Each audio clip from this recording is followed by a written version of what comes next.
네, 오늘의 정치권 뒷이야기 알아보는 정치톡톡 시간입니다. 오늘은 이기종 기자 나와 있습니다. 어서 오세요. 예.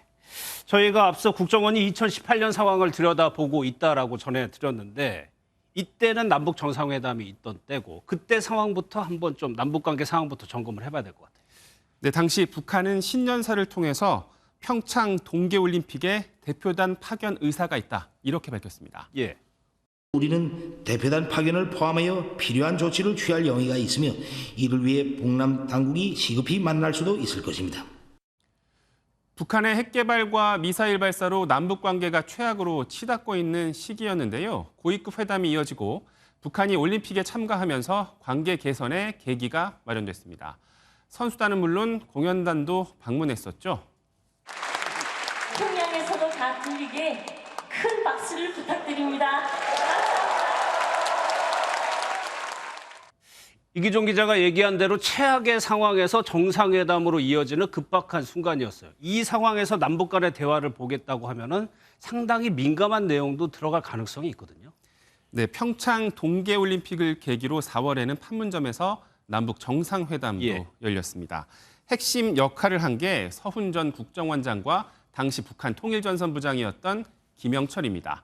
꼬였던 남북 이슈들을 풀기 위한 민감한 협상이 이어졌을 텐데요.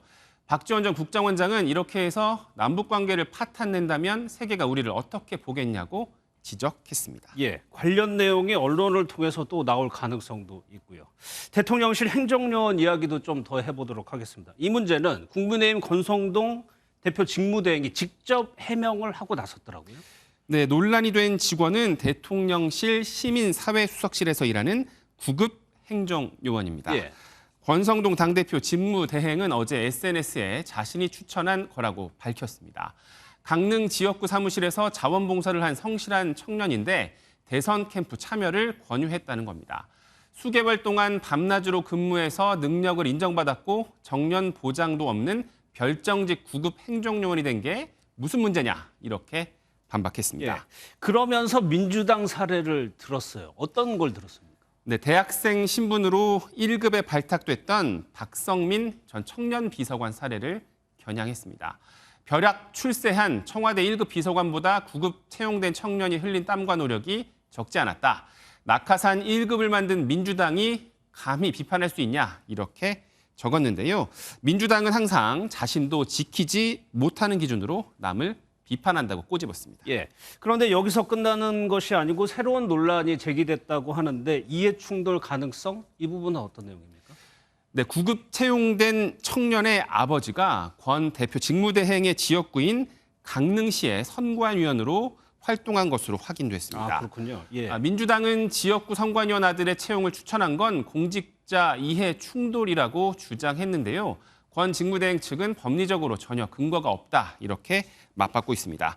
권 직무대행은 내일 원내대표 취임 100일 기자회견이 예정돼 있는데 이에 대해 적극적인 반박에 나설 것으로 보입니다. 예. 정치권 다른 이슈도 한번 살펴보도록 하겠습니다. 홍준표 대구시장이 글을 올렸는데 핵심은 이거예요. 나이만 청년이다? 어떤 내용입니까? 네, 홍 시장이 몇 가지 단상이라며 짧은 글을 올렸습니다. 예. 청년팔이 정치 좀 그만해라. 행태는 구태와다른 게 뭐가 있나 이렇게 일갈했습니다. 대상을 딱 지목하지는 않았는데요. 여야의 젊은 리더, 국민의힘 이준석 대표와 민주당 박지원 전 비대위원장을 지칭한 걸로 해석할 여지를 남겼습니다. 예. 이 대표와 박지원 전 비대위원장. 이유는 뭘까요? 홍 시장이 이렇게 본. 네, 두 사람 모두 당의 결정을 받아들이지 않는 모습을 보인 것 때문이지 않을까 이런 생각이 드는데요.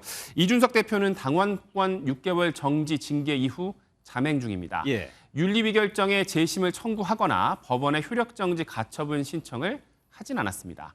대신 전국을 돌면서 당원들과 만나고 있다며 새 결집에 나서고 그렇죠. 있는데요. 예. 경찰 수사에 대응하면서 청년들의 지지로 위기를 돌파하겠다는 의지로 보입니다.